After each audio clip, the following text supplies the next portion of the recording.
Hey guys, welcome. This is Lunatic Astrology. I'm your astrologer, Lori Lothian, and we're going to talk today about the upcoming very magical, very mystical, and maybe even transformative full moon in Pisces on September 1st or 2nd, depending on where you live. It's like 1:30 in the morning Eastern Standard Time on the 2nd of September, therefore late evening in, say, Pacific Standard Time. Now, this moon is pretty cool. It has a kite associated with it, which I'm going to show you on the screen in a minute. And I'm going to talk a little bit about what I think this moon means for the collective. And we could sure all use a little bit of magic, a little bit of miracle, something to break up the intensity of the energy of the times that we are living in.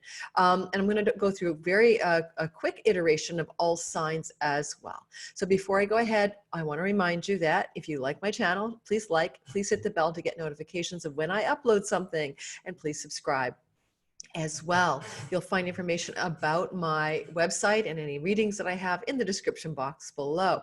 I don't have any sales on right now. However, I do have great prices for the year ahead, which includes next year. And I have an eclipse special as well. It's not a sale, but it's a special reading. I'll put the link to the eclipse special below. It's not eclipse season, but there's a new set of eclipses that will impact your life over the next 18 months and change the story of you. So maybe you're curious about that. All right, let's go ahead and talk about the moon. So I want to show you something. So I've got two screens here. I got my big screen. I got you guys on the little screen, and I'm going to open up the big screen for me to stare at it. So I want to show you what a kite in the sky looks like. Alrighty. Now I use the asteroids as well, and I took all the other irrelevant planets out because right now there's a intense Venus Saturn opposition that's happening in the sky, but we're not going to pay any attention to that right now. We're really going to focus on this moon. So you can see that this kite looks like a kite. All right. And the backbone of the kite is formed by the full moon, the moon opposite the sun, which is what every full moon is. And you know what? I'm going to make that a big screen. I'm not sure if you're seeing the whole thing or just part of my screen. So when you see this big juicy kite on a moon like this, there's an idea of something in your life that will take off. Now for the collective, that's true. For the Pisces moon, that tells us that maybe something hopeful, something humanitarian, something optimistic, something magical could happen. I had the strangest dream last night about UFOs, and I don't really dream about them. And this morning I opened up my Facebook, and the first thing I saw was a UFO page that I belong to. I mean, you know, like a UFO group on Facebook. It changed its name. So what would happen if a UFO event happened right now in the middle of this pandemic, when we all feel so crazy weird and very, you know, out to lunch, and we're arguing with family, and there's chaos and there's anxiety for the collective, and suddenly there was a big UFO event? Would that not feel magical? Would that not take our mind off the craziness? Well, I don't know. The tip of the kite is the moon, a manifestation, moon, mother, matar, material, the manifestation of something Piscean, something magical and mystical and transcendent and hopeful.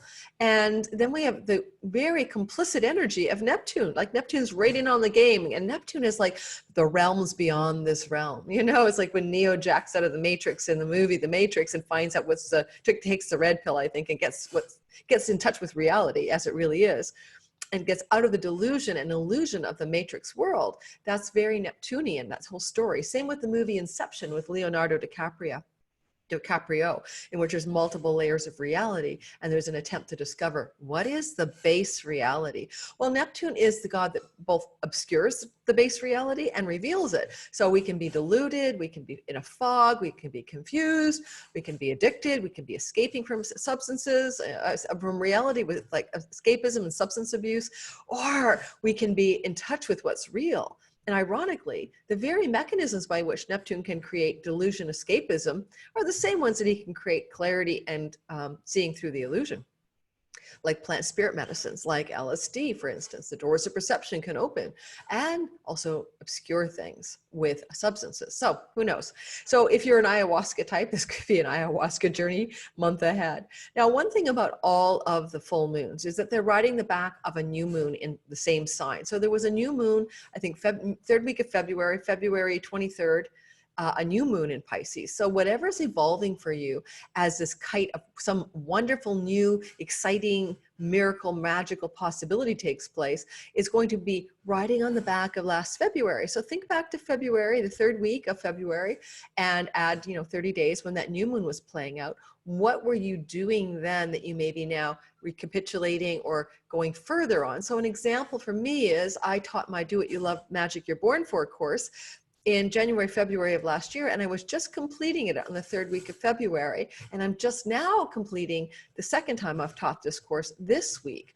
And so there's a dovetail for sure, there's a bookend, but there's more. So I want you to also think about how the full moon, which means completions or harvest, is asking you to maybe take something even further that began in February that may be in your field of awareness now, and to make it more magical, more meaningful, and more miraculous, to make it bigger, to dream it bigger. Neptune, within 9 degrees of that moon. That's a wide conjunction. So the other thing, and with the moon, you can give a planet next to it a 13-degree orb, so it still counts at that 9 degrees. Now, one of the things I'd say also is Neptune is retrograde during this moon, and so it's a very inward Neptune. It could be an insight, it could be a revelation, it could be a dream at night, it could be a download while you're driving your car, brushing your hair, or something. Like, pay attention for these insights and downloads. Not just on the day of the moon, but over the next 30 days, 28 days after this moon. Now, there's a blessing from Uranus, and that's where I'm going to go with the all signs. So we have the backbone, that Virgo sun and that Piscean moon, the backbone of the kite. A crossbar anchor here is Athena, the goddess of wisdom and knowledge, holding hands with Jupiter, strategic wisdom and knowledge, holding hands with Jupiter. I always call her the cosmic librarian and the smarty pants of the zodiac. And so she's fortifying this corner of the kite. And Pluto's there, but he's not really the most powerful corner holder, really, because we're looking for something close to that Uranian 10 degrees. So it's really a Jupiter-Athena combo. I'd say that Jupiter, he's debilitated. Santa Claus has half his reindeer in Capricorn. Isn't that helpful here? There could be a false optimism, a false faith, a false hope, because he's in his fall, that you need to let go of, and this kite will show you something new, something fresh, something true. Neptune moon. And then Athena is like very precise, like she's like super smart, and so you might get some new knowledge. And Capricorn, practical, useful, tailored to you knowledge that you can use. And this Uranian piece is really exciting. This could be like an intellectual property download, like an idea that's just yours, something inventive, something eclectic, unusual, that's just going to jolt at you during the days and the weeks that follow this moon. So pay attention to the idea of some stunning insight, revelation, or idea that may come to you. And because it's in Taurus, it could be, again, very practical, very earthy, very useful for you, just like that earthy, practical Athena in Capricorn. So we're looking at things that you can use, not just some philosophy of like the nature of reality and space-time that has no practical use. Whatever's coming to you individually and for the collective, it's going to be very useful. Uranus and Taurus is there till 2026. We're all going through a revolution, a reorientation towards things that Taurus rules. And one of them is the things that we think make us safe, Taurus is about security, stability, the safety net, the known. It doesn't like to change, that's for sure. And, stubborn adherence to the status quo could be very Taurian, but Uranus is there bucking it up, moving us out of those things we think we know. So agriculture, food production, currencies, monetary systems can very much change over the next few years. There may be a breakthrough insight around that for the collective in the next month ahead. Now, that whole UFO thing, I don't know why I got that dream last night. I'm going to say maybe, going out on a limb, something crazy about the cosmos, space, reality, either a scientific breakthrough or something like a UFO event that could happen for the collective. I got this really funny necklace on because it's groovy, right? I'm wearing an outfit, I've got a backdrop that reminds me of the 60s and the 70s and flower power, because I feel hopeful. This is a hopeful kite, okay? And come back to me. So what we're going to do now is do the all signs. I'm going to keep it short and sweet because there's a lot I could say. Come to me for a reading when you really want to know the details, but I'm going to give the Uranian input, what that Uranus is doing, because it is in a sextile to the moon, which means it's going to provide some blessings, some good news, some good insight, some good development. And keyword for Uranus, sudden. for, I'm going to go through all of the sun signs now. I will timestamp them in the description box below, so you can go straight to it. So before I begin, if you want to look at your rising sign, it's the best, most accurate outcome. Go to astro.com, put in your birth data. You'll need a birth time. Find out the ascendant or rising sign in your chart. Now, you can also look at your sun and moon sign as well as we go through each of these 12 signs. So sun and moon, well, to me, it's like if you're born at night, pay attention to the moon. If you're born in the day, pay attention to the sun. A little bit more accurate for me. My sun and moon are both in Aries. So I always look at Aries as a secondary delineation to my Aquarius rising. All right. So Aries, all right, you're going to have this powerful kite energy with that pointy tip of Pisces, right? In your 12th house. So like, in other words, the kite is pointing to the 12th Aries. And so this is a very subtle energy. This is your dreams at night. This is insights. This is daydreams. If you have an addiction or a habit that's self-defeating, the kite's going to give you lift off away from that.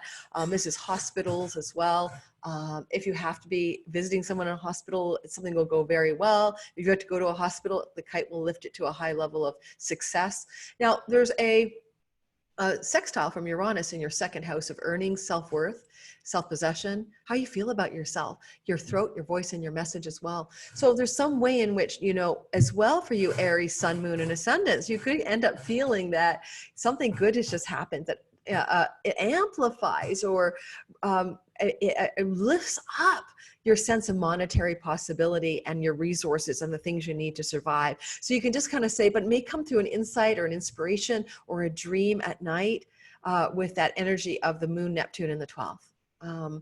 I also would say, don't discount karmic dividends. You know, there's something weird about that kite in the 12th where, you know, maybe like something from a past life could be hidden from your view, 12th house, but it comes forward now, like a good lucky break financially. So if you have a boon, a bonanza, or a lucky strike, it's coming off that Neptune moon kite in your 12th. And suddenly you could find yourself in possession, second house, of great resources that you didn't think you were going to get or deserved or even earned. All right.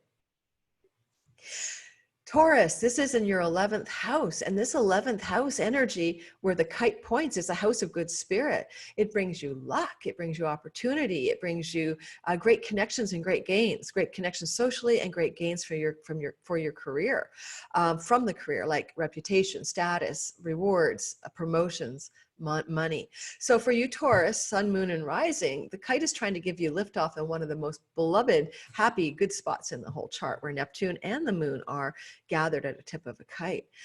Uranus is lending a jolt of something sudden or a jolt of something eureka, aha, from your natal first house. That's your body and that's your personhood. It's your character you play in the matrix, your avatar. So in some ways, maybe you'll radically change how you look. But that Uranus is going through your first house for a long time. So it's more like, how does that Uranian energy in your first house jolt the 11th? A sudden change of friendships, a sudden development with a friend or an ally that completely brings you to a new level of success. Now, the 11th is your hopes, your goals, your dreams, your wishes. So with a kite pointing there on this moon, the next 30 days gives you Tauruses a chance to achieve your hopes, dreams, and wishes in a way that's out of the blue and maybe unexpected, but very blessed thanks to Uranus, that sextile from Uranus. Gemini, this is happening in your natal 10th house. The kite is peaking there. Now, of course, Neptune's been there for a while, so Geminis have been confused about what your true calling is and God's plan for you and what's the best career path. So no problem there. It's like a longer term 14-year journey. You're a little bit past the halfway mark. But now we've got this new moon saying, well, I've got a jolt from Uranus, and the jolt from Uranus is coming from the 12th house where you have past lives and dreams and reveries and psychic uploads and insights, a house of foreign lands and remote places that are far away. Could you possibly have something good coming to you from a foreign land? Could you have something coming to you as an insight at night in your dreams, the 12th house? And if you do, Gemini, it's aiming it towards your career. So you're going to have a career upload, insight, or event. I don't know if you guys can see that. Someone's trying to get into my waiting room early. I hope you can't see what I see, so I'm not going to admit them. That's kind of weird. I don't know if it's in the recording. All right. So that's that, Gemini. Look for some insight from the hidden realms. Cancer, this is happening in your natal 8th house, where that kite is lifting off to places of greater financial reward, maybe a great gains in money, some kind of sexual intimacy could be lifting off there. Oh, sorry, back it up. 9th house, start over. I do not re-record. Sorry, I was distracted by my waiting room. So one of the things I'd say is that you're looking at this, let me start it all over. Cancer. Sun, moon, and ascendant. It's your 9th house, the 9th house of foreign lands, pilgrimages, guides, and mentors. It's very possible you're going to find some kind of, energy being directed towards looking for guidance or mentorship, or even learning something, taking a course, getting a certificate. In the next 30 days, you might define what it is you want to learn. You might recognize what it is that you want to learn. As well, this energy of jolting insight and eureka is coming from your 11th house. And so that's pretty exciting as well. And to me, the 11th house means that it's going to be a place of luck and a great gain, a jolt of energy from Uranus there. And it could come through an ally, a friend, or an associate 11th house connection, especially larger social tribes. Something good, something sudden, informing you in that 9th house of higher education, long-term, long-distance travel, and maybe even something to do with a mentor or a guide. Okay. All right, so the Leos, we're looking at your kite taking off in your wealth building 8th house, your resources. If you have a bit of Bitcoin, it might pop. If you have some stock stuff, you might sell it in the nick of time. If you have some investment, you might make some money from it. So Leos, it's a monetary energy where the kite wants to lift with Neptune. And then we get a jolt of energy from the 10th house of your career or your calling. So something might happen in the workplace that fortifies your 8th house. Now, 8th house is money that doesn't belong to you. So your spouse's money may have a good pop, or something to do with spouse's resources. Money from the bank, investment money, loans, grants, that kind of thing could show up for you, Leo, sun, moon, and ascendant. Coming suddenly, though, from the 10th house. Now, the 10th house can be a father or father figure who suddenly lends a hand around the 8th house issues. You want to get a bank loan or a mortgage, and you have an older person help you out, or an employer help you out. Okay, possibilities already. I'm gonna try not to rush. I got somebody in my waiting room early and I'm kind of anxious. Oh, alrighty, I'll just keep on going. I'm just gonna pause this recording to tell them to wait. So hang on a sec. Hey guys, I'm back. Okay, so got the client to hold off a bit and wait. So I'm not sure if you see everything I see, so let's just see. I put the client in the waiting room. So basically, the other thing I want to say is that we're looking at, so I finished with the Leos. Okay, we're done. So I'm looking at Virgo. Virgo, the kite is taking off in your natal 7th house of love, relationships, and business partnerships, particularly marriages. It can be also the house of your clients if you work with people one-on-one. Sometimes it's also your audience. So for those of you, Virgo, sun, moon, and ascendants, there's something lifting off for you in the relationship cadre part of your chart, or and it's your dream something, your dream relationship, Neptune, your most hoped for outcome with a business partnership. That's really exciting. And there's a jolt of light or jolt of energy coming at you, Virgos, from the 9th house. Yay! So something good coming from a foreign land or from the educational realm, especially if you're in college or university, some good jolt of energy. And it could be sudden good news, sudden developments coming out of the 9th house. And offering you some greater hope and some greater liftoff in a business partnership with your clients or in a long-term committed relationship. Libra, this is happening in your natal 6th house. So basically you're having liftoff in your health issues, protocols for health and wellness, things, foods that you eat, Libra, sun, moon, and ascendants. You're gonna get rid of an addiction. Neptune's been there for a while, letting go of things that you don't and shouldn't be doing for your health, habits and things like that. It's a house of karmic debt too. So you might get a little bit of karmic debt relief here, and some goodness from relieving the debt, meaning a great gain coming at you. So Libra, also this jolt of energy comes out of the money, 8th house. It could be some good and sudden news about a mortgage, about a property sale, about something from an inheritance, maybe something you didn't expect you were going to get either, something that you've foregone or you thought is not going to come to me. is going to show up for you. All right. Joint financing or spouse's money. Those things are also very lucrative for you, Aries. So go for it. And because it's jolting towards the sixth house, it can facilitate your livelihood as well. The way you work, what you do for your living, or how you work. So money for a better office, money for a better equipment setup, that kind of thing. All right. Scorpio, this is a fifth house liftoff. The kite's taking off in your natal fifth house of romance and children. Your children are going to have some good things happening. Things are lifting off for them. Good news for romance if you're single. This is really a good spot. It's also creative stuff like your projects and you're, giving birth to something, an idea. It's a house of independent business enterprise. So if you're starting your own business, things are going to start to really lift off in the next 30 days. So also Scorpio, this is seventh house Uranus, a jolt from the seventh to the house of romance, the seventh of marriage to the house of romance, the seventh of business partnerships to the house of business enterprise. You're going to have a sudden new development in business partnership, or yes, relationship, either or both, or a client suddenly from your seventh house gives you some opening towards a new project, new inspiration, new romance, new business idea. Sagittarius, this is happening in your natal fourth. Things are lifting off in the house of home. New Sag, sun, moon, and ascendants might be moving. You might in the next 30 days want to relocate or expand or redecorate your home. And Neptune would be like the dream home, the dream decoration, the dream renovation, right? Energy. And then the jolt of light that you get from Uranus, you Sagittarius, is coming from the sixth house of your work. If you work at home, this could be a new home office. The sixth house is your health protocol. So you may be working out more at home or eating more healthy at home. The sixth house is a house of your moksha, your devotion, your bhakti. You might find so you can achieve liberation, moksha, enlightenment. You might discover a new way in order to achieve a kind of spiritual attainment, a new methodology. Because, the sixth house are things like I do Tai Chi, I do yoga, the practice of something. So some of you Sagittarius might discover a new practice in your life that you do at home. But sixth house is colleagues and coworkers. So a jolt of light from one of them or your boss could come to you in a way that also influences your home life. It's also potentially about your mother. The fourth house can be about your mother. So a jolt of news about mom, but it should be good news. I hope it's Uranian, sextiling the moon. Capricorn, sun, moon, and ascendants is a third house kite lifting up, short-term trips and travel, siblings. If you've been having trouble getting about because you're in lockdown, you might get more motion. You'll be able to take a trip, a domestic trip, a short trip during the next 30 days. It will be very elevating, very inspiring, give you some hope. Neptune, moon combo. It will reveal something about your siblings. You might have a development with a sibling that's positive.